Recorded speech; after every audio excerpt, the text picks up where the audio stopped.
Welcome to Awesome Toy Box. I'm your host, T. Roy. How you guys doing today? So today it is my birthday. In the last video you saw some of the stuff I got from the convention. Well, today my wife actually took me out and I did some shopping and she bought me a bunch of cool stuff. So I decided I'd share it with you today. This is Monday. I'm filming it, but you guys are going to be seeing it Wednesday. So it's no longer important anyway, so by then. I'm just joking. But hopefully you'll enjoy what I got. Stay tuned on Friday. I will be posting my next video, which is I'm answering the challenge. Mon Comics challenged me to my 5 most undervalued comics. I've got 3 of them ready. I already know what my first 3 are. And we're going to go from there. And I'm going to have the other 2 picked up by then. I got a lot of thinking because I really want to be like more precise on what I want to do. Because, I mean, there's certain ones I think are undervalued, but that's just like my personal opinion. But I want to find more ones that really are undervalued because of what's in there. Anyways, so let's get on with this. So we're going to do this in sections of how I actually got this stuff. We're going to start off first. I went to Movie Trading Company. And for those of you who don't know, Movie Trading Company, if you buy 10 things, you get $10 off. So it's 10 movies, 10 whatever. Comics is great because most of their comics are $2.99 or $3.99.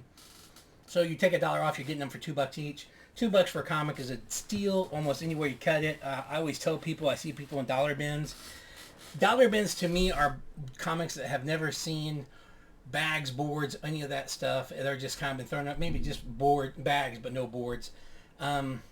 Most comics are in good shape, I think. I mean, I love deals, don't get me wrong. I'm not saying this. Don't take this wrong. I don't think there's anything wrong with putting good comics in dollar bins. I see people do it. Our locals comic, I think every week they put 2 or 3 more pricier comics in the dollar bins for people to find as like a treasure hunt, which is kind of cool. I like that, but really, I mean, I think even at $2, most comics are a steal. I mean, don't get me wrong, there are plenty of the old Image stuff and the 40,000 copies stuff out, or 40 million copies stuff out there that is not worth it. But on average, at $2, you get some enjoyment, some reading. At $2 is a steal. So really, dollar bins are awesome. $2 bins are even still awesome. So once you get past those, when you get to those $5 bins and stuff, sometimes those are just crazy. But anyways, we're going to get on everything here. I'm going to tell you now. Normally most people are like, I'll tell you at the end. You got to wait till the end. No, I'm going to tell you right up the bat. The first stack, and I'm going to tell you by the section. This first stack I spent, well, I didn't spend, my wife spent $66.47 after taxes and everything. It's a total of 40 comics. So it comes up to like $1 something, like $1.30 or $1.40. I don't know. You guys do the maths. But anyways, let's just get through there, and I'll show you. I got some good ones in here, I think. So filling in for my Amazing Spider-Man, we have the Amazing Spider-Man number 336. Someone dies. And look, it's Chance. If you don't know who Chance is, you don't pay attention to McFarlane things because his first work, Chance is right there on Amazing Spider-Man anyways. Next up we have the Amazing Spider-Man Battle Royale, The Return of the Sinister Six. Eric Larceny goodness. Then we have Amazing Spider-Man number 350 with Doom.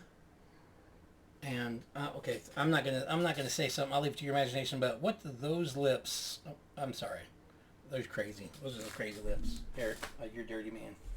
Then we have Amazing Spider-Man 351. The Tricentennial's back. If you don't know, he fought the Tricentennial when he had cosmic powers. It was really lopsided. Poor guy. Next up, we have the Amazing Spider-Man number 371, Invasion of the Spider Slayers. I don't know why this one sells consistently for like $8 or $9. I feel like there's nothing special about it, but I don't know. You tell me. Next, we have the Badger, and I don't know why the Badger number 10. I thought it was a cool cover. I'd never even heard of the Badger. They had a couple of them, but this was just the coolest cover. And sometimes I'll just pick up like these, these off-brand ones and read through them because sometimes you find some really good gems in there. And A lot of times it's like $1 comics or $2 comics, and sometimes you get lucky. Like if you guys don't know Coyote, the series Coyote, you can sometimes find the McFarlane version one. He did that's his very first published work. So I just got this. I don't know. I haven't read it yet, but for some reason it's more valuable than the other ones. I think it's just because of the cover is kind of cool. But I don't know. If you guys know, let me know. I'm not a Badger guy. These next two, I had to get. I love parody comics and everything else, and I love the X-Men. But we have the Alf, where he meets the greatest uncanned X-Melmen. And you can see there like a Colossus version. And it's Charles Xylophone School for Gifted Mel Mutants. Pretty cool. And since they had that one, they also had this one. It's the Alf and the Uncanned X-Melmen. Welcome the X-Melmen Nightcaller.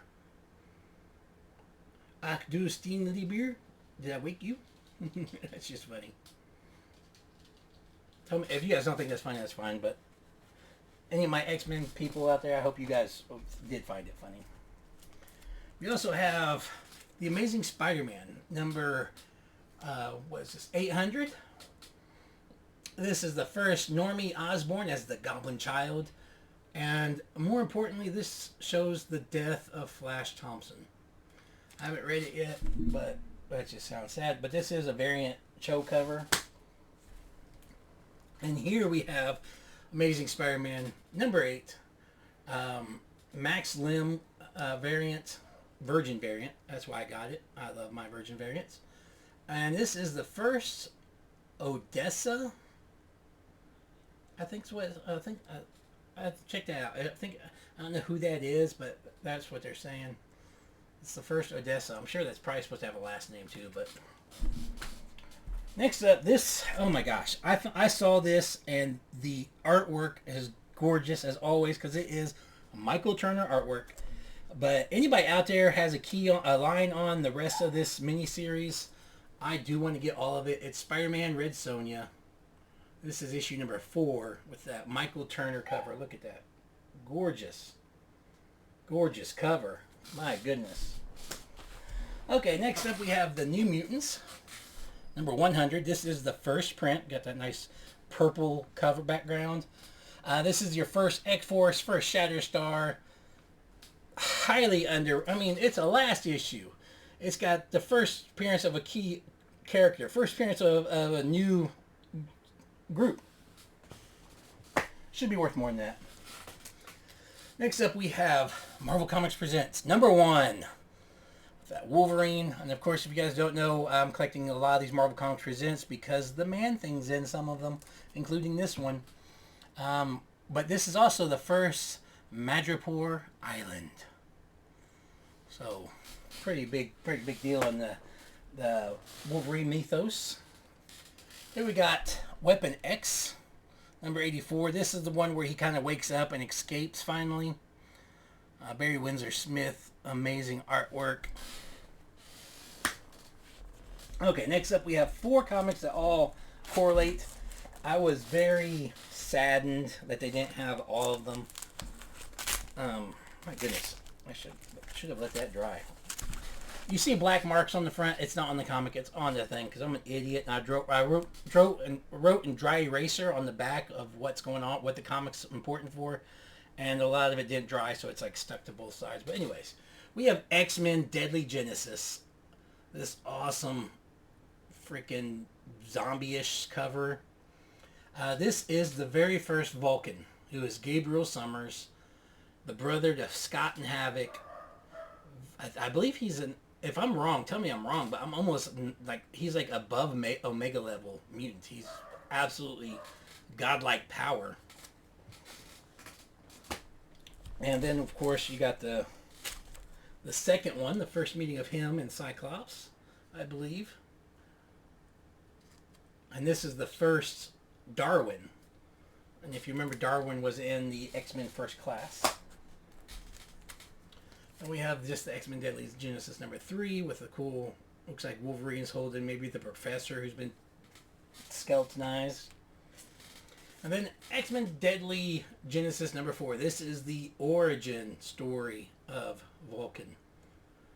and that's all I got. They didn't have 5 or 6, so but 5 or 6 on. Luckily, they're easier to find. Most of these are actually easy to find. It's normally the first one that has the biggest issue. The first 2, I mean, and just because of Vulcan. This next up is actually a collection of reprints. I think it reprints X-Men number 1 through 3, if I remember right. You can see they're awesome. This is the variant cover. Jim Lee, Chris Claremont. Pretty freaking cool. You know, if it's X-Men and I haven't gotten it, I typically will grab it. Next up, we have the X-Men and the Micronauts. I got all 4 of the series.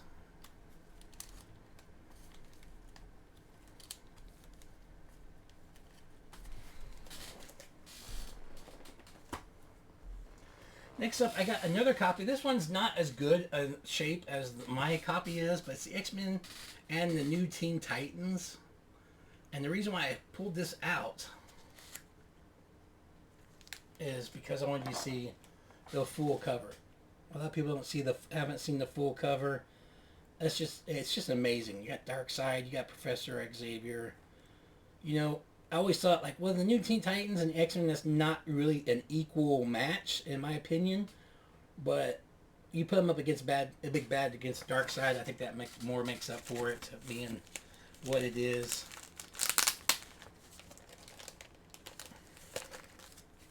But now I have 2 copies. I've never read this because, like I said, my copy is pristine. It really is like one of the cleanest copies I've ever seen of this. Because it is a thicker book, it gets a lot of wear like this one does. See that? It has wear right there. So now that I have this, I'm actually going to read it. I've almost bought, like, there's like a trade out there of all the Marvel DC early stuff. I almost bought it, but I haven't. But anyways. Dazzler number 6. The Hulk is here and he's mad. Here's the thing. This is a key issue, people. Key issue. Do you know why? Anybody? Bueller? This is the first D&D in comics.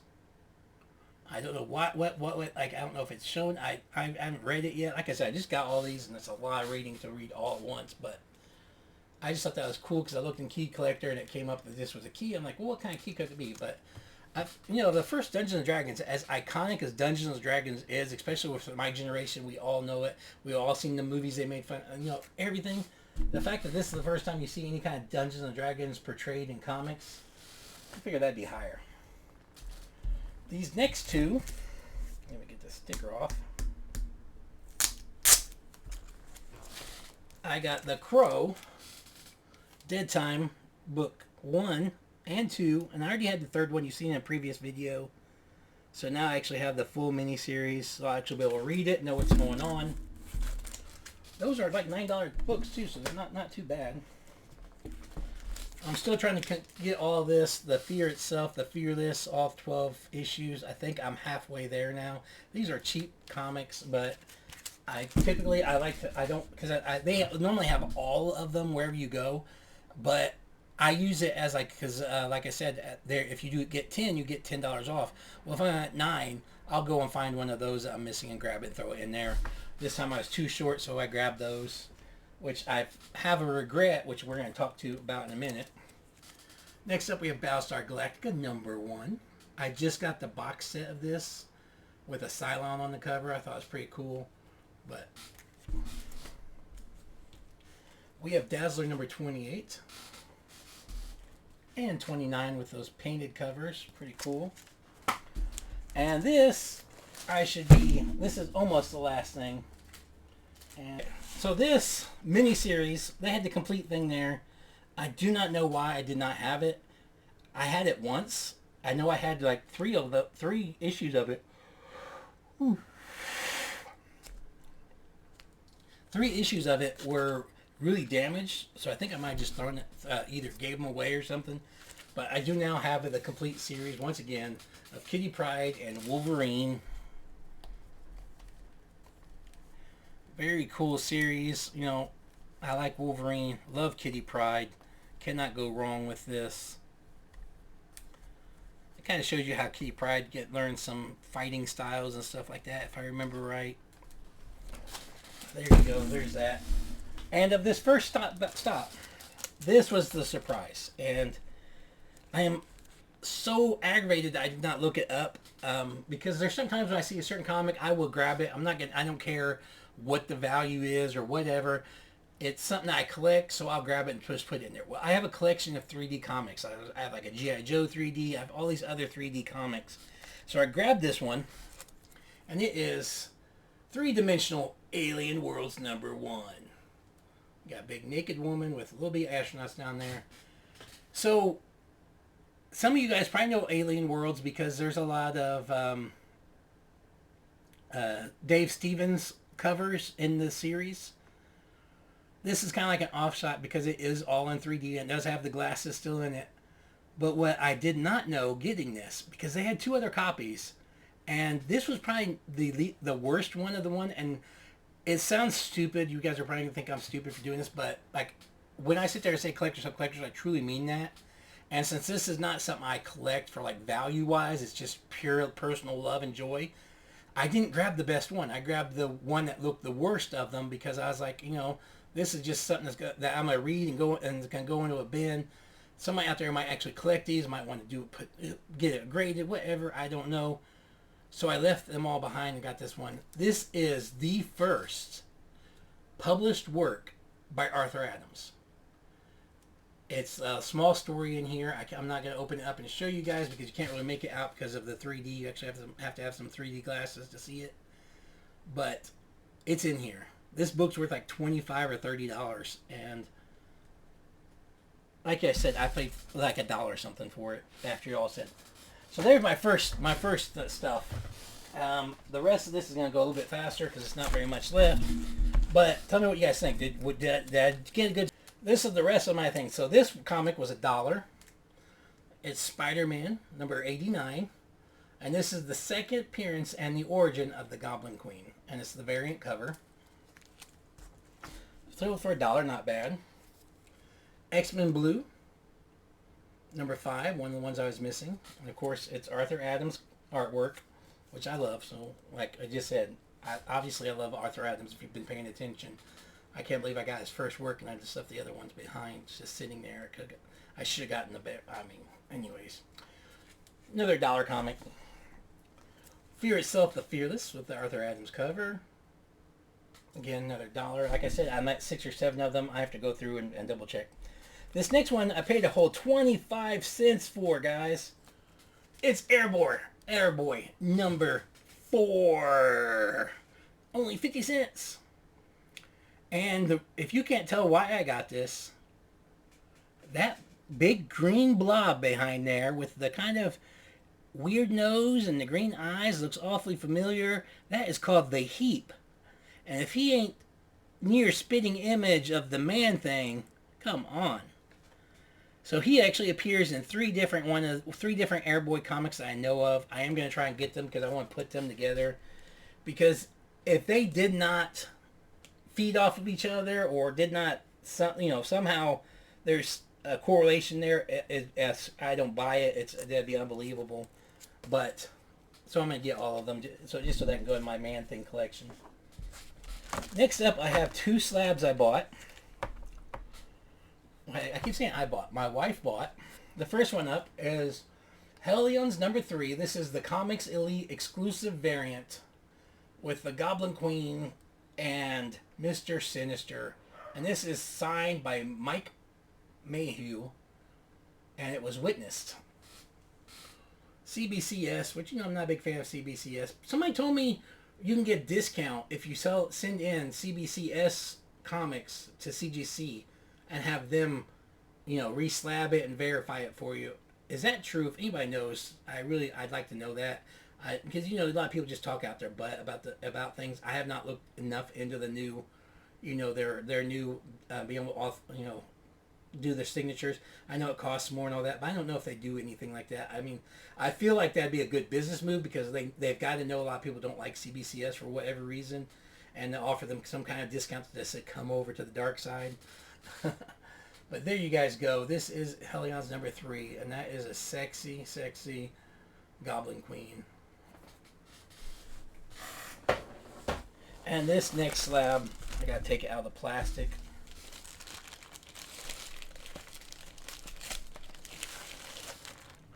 This is Giant Size X-Men #1, the Unknown Comics variant.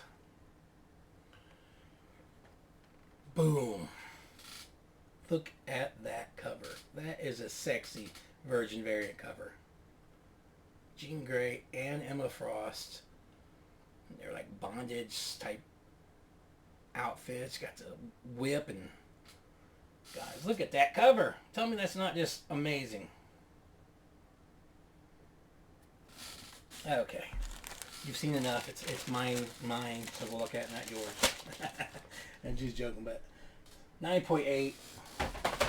So my wife paid $105 for both of those, and I think that the books that were those 4 books that were bought before by themselves. The last thing I got, my best buddy from the military who lives close to me, he paid for half of this. I paid for the other half, so this was the only thing I actually put any money into today. But this is the J. Scott Campbell Code Orange, the Defector Archives. There you see his gorgeous signature on there. And I know Campbell's signature because I got it plenty of times, but this book alone typically goes for about $60. I got it for $50 with the signature. You can see some of it. It's got a bunch of artworks and the sketches and stuff, so how he kind of comes about stuff. It's just a gorgeous book. You know, I love Campbell's artwork. Here's one I think was cool. I don't know where this is from, but I'm gonna have to find. If this is on a book somewhere, I've got to find it.